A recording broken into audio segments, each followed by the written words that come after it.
In order for plants to grow, they need inputs of carbon dioxide, water, and energy. The chemical process by which plants use these resources to manufacture glucose, the building blocks of plants, is called photosynthesis. In the process, oxygen gas is produced as a byproduct. The energy for photosynthesis originates in the sun and arrives at the Earth as sunlight. This light has both a wave and a particle nature. The particles, or photons, are the smallest units of light. Photons oscillate along a path, which is measured as wavelengths. The light emitted from the sun contains photons in a wide spectrum of wavelengths, called the electromagnetic spectrum. Photosynthetic organisms use only a small portion of the electromagnetic spectrum, called visible light. Photosynthetic organisms contain pigments that facilitate the capture of wavelengths of light in the visible light range. The color of the pigment comes from the wavelengths of light reflected. Plants appear green because they reflect yellow and green wavelengths of light. Red and blue wavelengths of light are absorbed by these pigments and provide the energy that is used for photosynthesis. Within eukaryotic photosynthetic organisms, also known as photoautotrophs, the chemical reactions of photosynthesis occur within plant cells in specialized structures known as chloroplasts.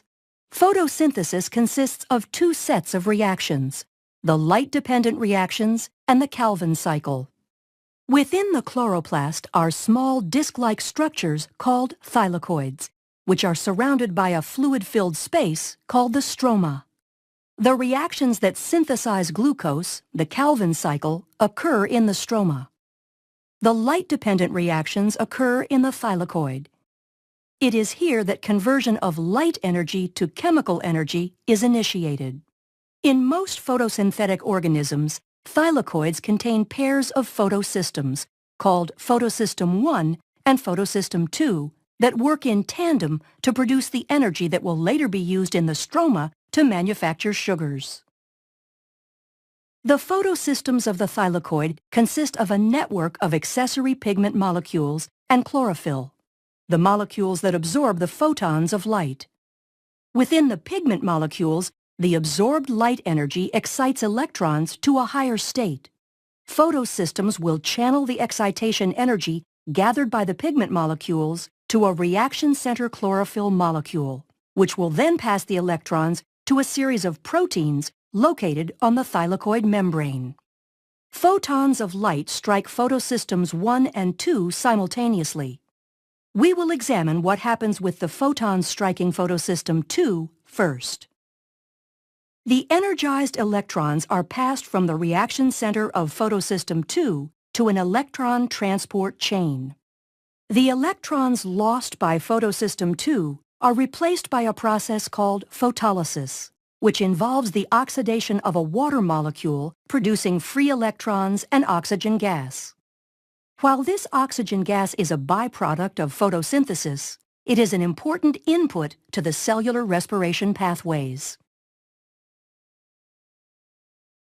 As electrons pass through the electron transport chain, the energy from the electron is used to pump hydrogen ions from the stroma to the thylakoid, creating a concentration gradient. This gradient powers a protein called ATP synthase, which phosphorylates ADP to form ATP. The low-energy electrons leaving photosystem 2 are shuttled to photosystem 1. Within photosystem 1, low-energy electrons are re-energized and are passed through an electron transport chain where they are used to reduce the electron carrier NADP+ to NADPH.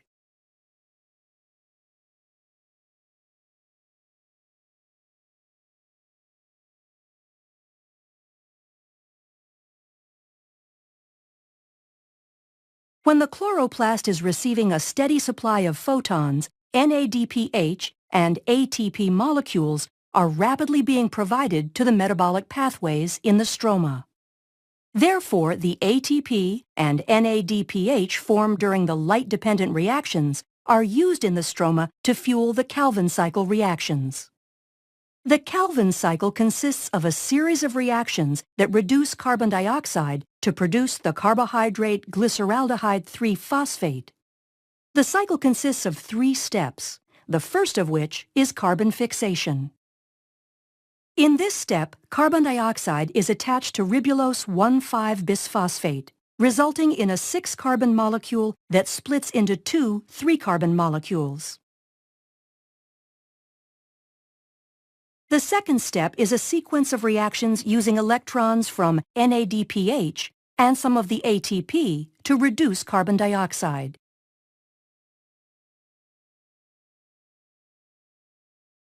In the final step, ribulose 1,5-bisphosphate is regenerated.